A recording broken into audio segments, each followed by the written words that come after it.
Ladies and gentlemen, for today's video, I've given you the ability to submit your Money in the Bank 2025 predictions. It could be who you think is going to win the matches, who you think is going to be the Mr. and Miss Money in the Bank. Do you think that we're going to have cash-ins? Are we going to have any returns, any heel turns, babyface turns, whatever? So if you want to be part of this video for the next WWE Premium Live event, make sure that you're following me on Twitter because I ask for your predictions about a week before that Premium Live event. And as always, don't forget to subscribe to this channel, ring the bell for notifications. If you're a wrestling fan, I know that you're going to fall in love with this YouTube channel because we always upload daily wrestling content. And yes, I will still be uploading my own personal predictions a little bit closer to the actual show, so keep a lookout for those. By the way, if you are looking for more than just daily wrestling content, come over to Patreon, patreon.com/SantiZap, link in the description, link in the pinned comment. You already know. Let's get started with the video. As much as everyone probably doesn't want it, considering how much she's in the title picture, I think Rhea Ripley wins Money in the Bank. With the WWE going to Perth later this year, it might just be the writing on the wall of when she cashes in and becomes champion once again. Just a thought. So I definitely fall under the camp where I don't want to see Rhea Ripley win the Money in the Bank briefcase. Not because I'm a Rhea Ripley hater or anything like that. In fact, it's quite the opposite. I love Rhea Ripley, but she just simply doesn't need this plot device in order to be inserted into the main event scene, considering she's basically roommates with the championship at this point with how often she's involved with it. If the WWE were to, at any moment, for any reason whatsoever,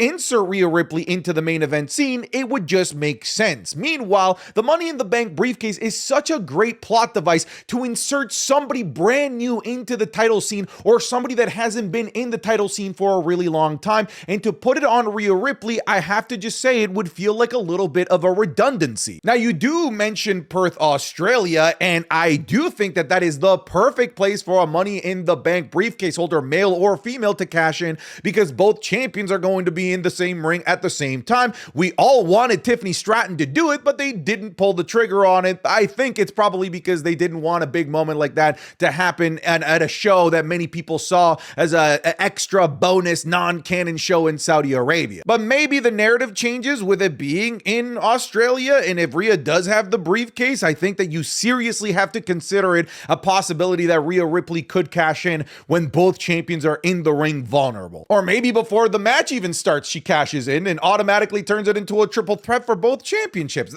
Honestly, all of that is on the table. All I'm saying is that we don't need it because Rhea Ripley is Rhea Ripley. Like, the championship scene is basically in her DNA at this point. But Money in the Bank would probably move a shitload of t-shirts. The branding on that is just so good that WWE loves those dollars that they might not be able to pass up that branding. Solo Sikoa wins Money in the Bank and cashes in on Cody Rhodes after he beats John Cena at SummerSlam. Look, I don't mind the idea of Solo Sikoa being Mr. Money in the Bank, considering just how entertaining he has been, but just something tells me that for the first two-night SummerSlam, that WWE wants to end this on like a big happy note, and I'm gonna be honest, I don't think that Solo Sikoa cashing in the briefcase is the way to do it. It would certainly create buzz, but I don't know that it's the buzz that they would necessarily want. I could be wrong here entirely. This is just a gut feeling. I just don't see the WWE allowing a two-night SummerSlam to close with Solo Sikoa getting all of the fireworks. I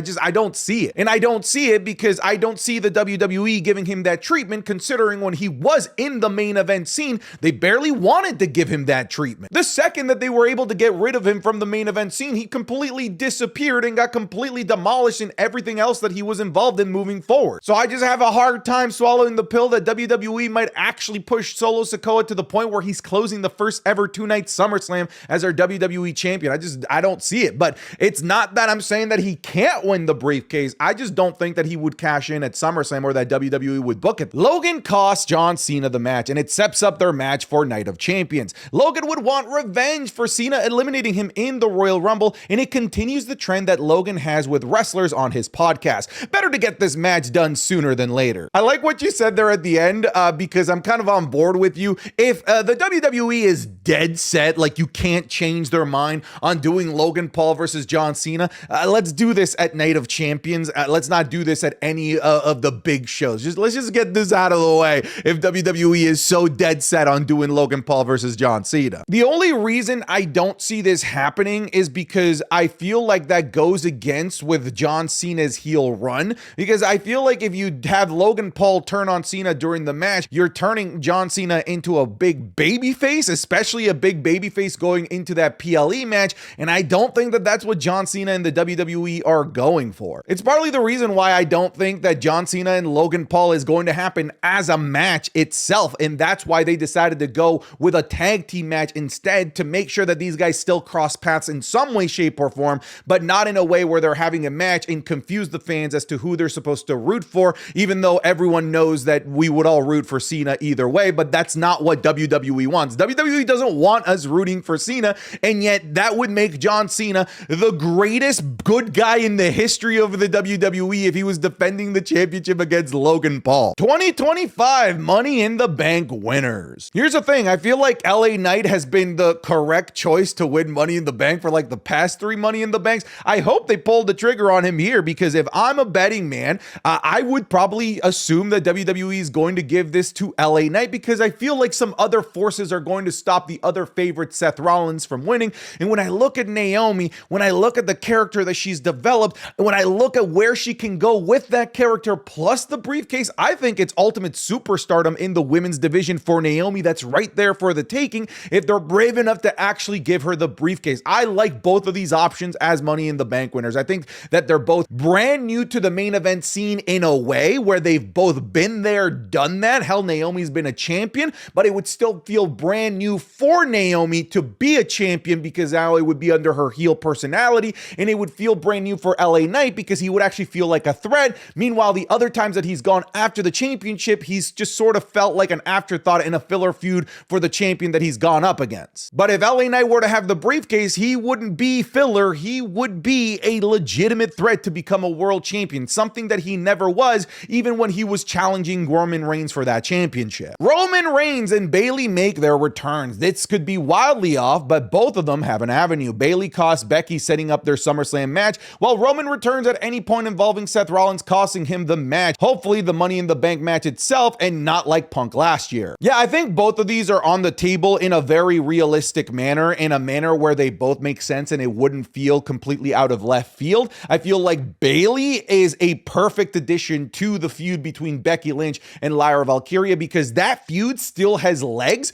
but I don't want them to just continue to artificially inflate it with more singles matches between the two. I feel like right now is the best time to add a third member to that feud so that we can extend it even further into the Women's Evolution PLE. Then we have Roman Reigns. Roman Reigns costing Seth Rollins would be brilliant, considering we actually haven't seen Roman Reigns since the debut of Braun Breaker in Seth Rollins' faction. We probably can assume that CM Punk is going to try and stop Seth Rollins. I wouldn't be surprised if maybe CM Punk is in the match purely to stop Seth Rollins, only for Roman to come out to kill both of them. That would be kind of logical. Here's Sean. Boom. Oh my God. Oh, you got me good, brother. Okay, that's crazy. That's crazy. Oh!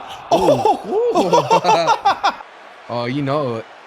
Spear! Oh! That was a sneak peek of this week's Wrestling is Cool Match Club, available exclusively on patreon.com/SantiZap. This week, we're looking at a match between the two most hated men in wrestling, Vince McMahon versus Hulk Hogan, in a bloody anything goes match at WrestleMania 19. We're going to Royal Rumble 2024 to see the match between Roman Reigns, LA Knight, Randy Orton, and AJ Styles for the Undisputed Championship. We're looking at an indie gem between Adam Cole as NXT North American Champion going up against Gunther. The super kick heard around the world, because we're going to be looking at Shawn Michaels versus Shelton Benjamin from Raw in 2005. And the high-flying classic between Hijo del Vikingo and Rey Fenix at Triple Mania. You're going to get this, plus the Raw reviews, the SmackDown reviews, and a whole host of other series that we can never upload on YouTube because we use actual real footage that we just get blocked on YouTube due to copyright problems. So come check it out. It's patreon.com/SantiZap. I'm confident that if you even try for 1 month, that you're going to fall in love with all of the daily content that we upload there, plus the community that we have there as well. If you're already a patron, thank you so much for your support, but now let's get you back to the video. The briefcase winner would cash in on Jay the same night, leaving Gunther with a fresh opponent the following Monday. I know we've all been talking about the potential of the Money in the Bank briefcase holder cashing in during this tag team match, cashing in on Jey Uso, whatever it might be.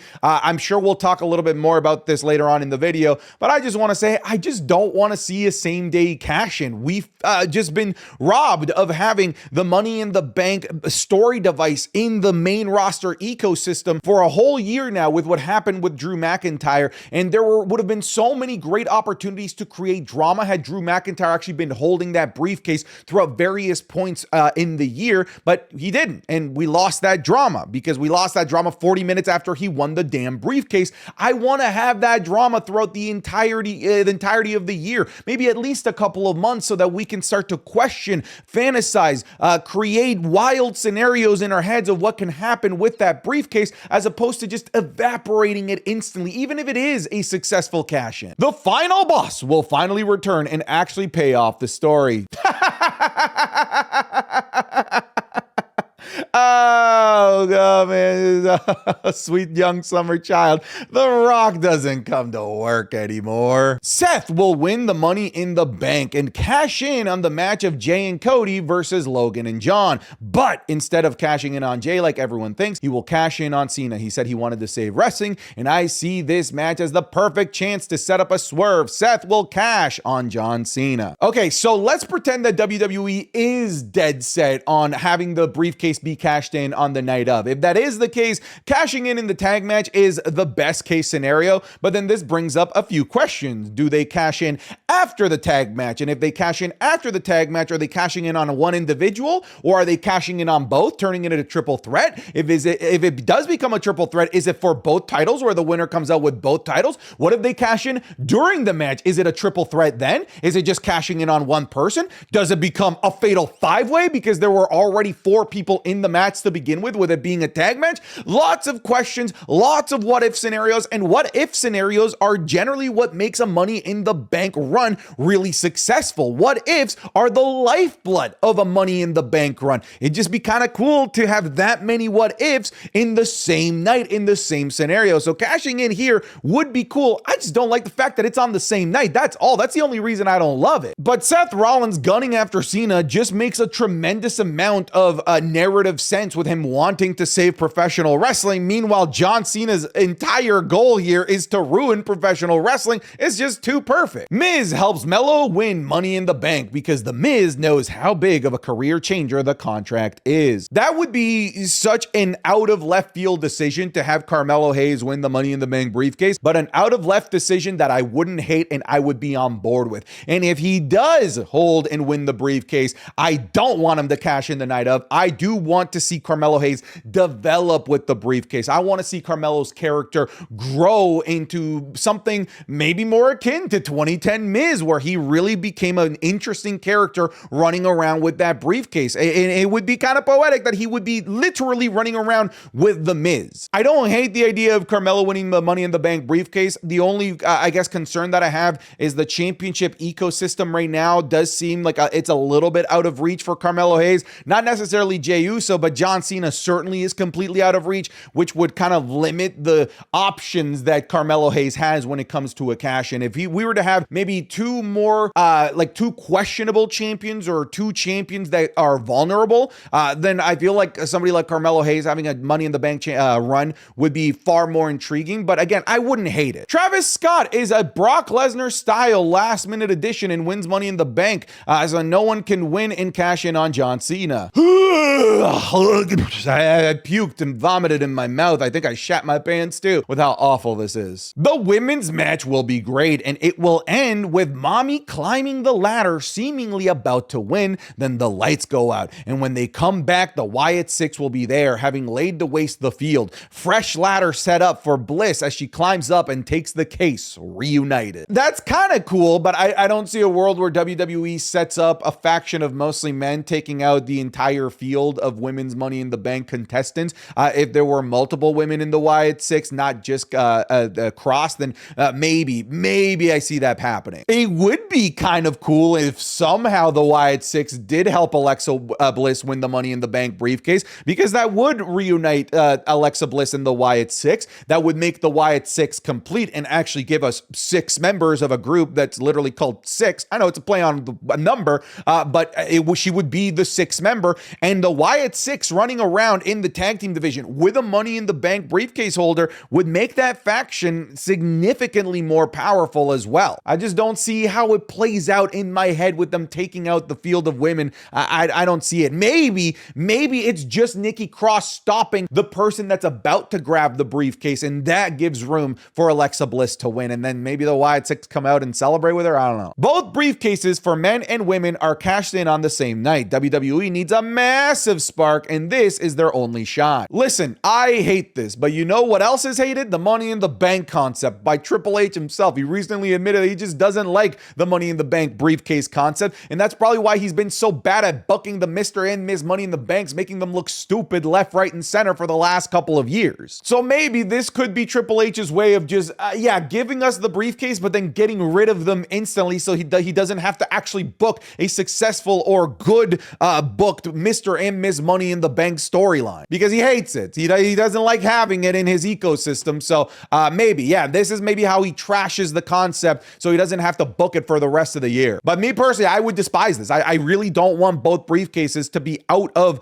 the WWE championship narrative instantly. Solo will push Jacob off the ladder. If Jacob Fatu does make it to the Money in the Bank ladder match, something like this will happen inevitably. We will have the crossroads, no pun intended, of Solo and Jacob Fatu during this match in some capacity. That could set us up maybe for their match at SummerSlam or at a future PLE for the United States Championship. Seth is the best option to win the Money in the Bank. His gimmick would be perfect for this Money in the Bank. Think of even more possibilities that could be showcased. I don't deny that based on his character and his motivations and what he's trying to accomplish in the WWE and the other external factors, like somebody like John Cena trying to take titles away from the WWE, that Seth Rollins is the perfect person to be running around with the briefcase. I'm just saying that I see external factors preventing him from winning, like CM Punk, like Roman Reigns, because even though he is championship focused, he has so many enemies that would prevent him from being able to win championships. That's the only reason why I don't have Seth Rollins as like my de facto favorite to win this thing, because he has so many other things in the oven cooking already. Due to the jam-packed weekend, I have a feeling that Cena and Logan versus Cody and Jay will be a little weak. Too much going on outside of it, and to be honest, no one wants to see both champs in a tag match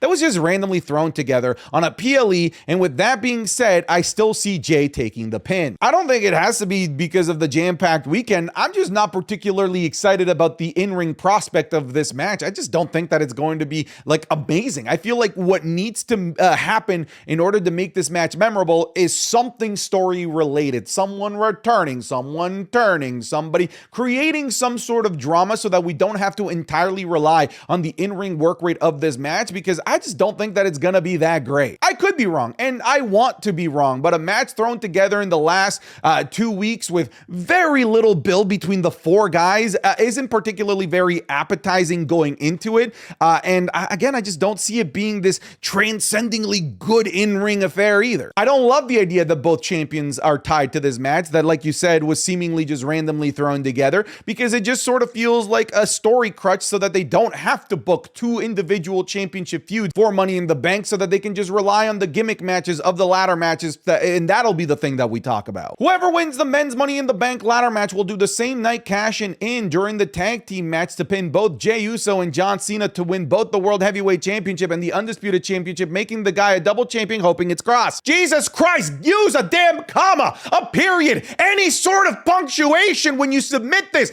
That is the longest running sentence I've ever seen in my life. Just to say that Cross is gonna be a double champion? They barely give him 40 seconds of screen time, and you think he's gonna walk out with both championships and double pin Jey Uso and John Cena? Are you insane? I don't know what's more insane, your lack of grammar and punctuation, or your ridiculous take that Cross is gonna be a double champion by the end of the night. I don't want it to happen, but Travis Scott comes out and helps Cena again. But like, why? You know, it already didn't land the first time. It already got universally clowned on. I'm sure WWE saw the reaction of it. I haven't been hearing them brag about the social media numbers of this, by the way. You notice how, like, whenever they have a celebrity, they're like, oh my God, I Show Speed getting speared in half, 250 million views. Oh my God, this happened. Look at all these views. Haven't heard a peep about the social media views done with the appearance of Travis Scott. I have a feeling that it flopped in terms of generating the positive buzz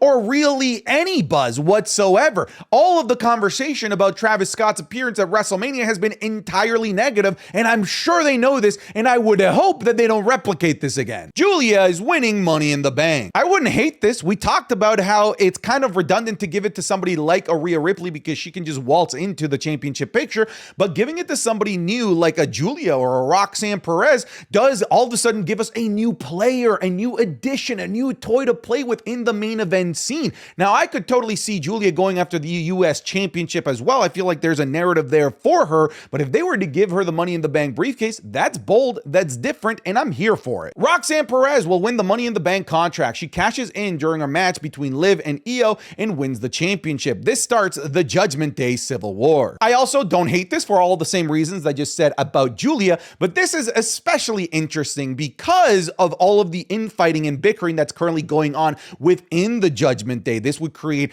certainly a jealousy storyline between Liv and Roxanne. This would create a tension in a world where maybe Roxanne is the Money in the Bank briefcase holder and Liv is a world champion. That's a possibility as well. So I like the narrative that could be told in terms of like this Judgment Day Civil War, the Judgment Day infighting that could come about with Roxanne Perez holding the briefcase. And if you can create a narrative, a storyline, a plot, I'm all here for it. All I need, no other results matter. Well, first we need them to actually qualify for the match. First, we need them to actually have a qualifying match. But if this were to happen, it would be wild. It would be purely because of fan demand. And that's something that we haven't seen really WWE do since the We Want Cody movement. I don't think that it's to those levels, but Karrion's push right now is off of the back of the work that he's done outside of WWE TV because they barely give him any TV time, and he's won over the fans with the time that he finds for himself on TV and the things that he does on social media and on podcasts,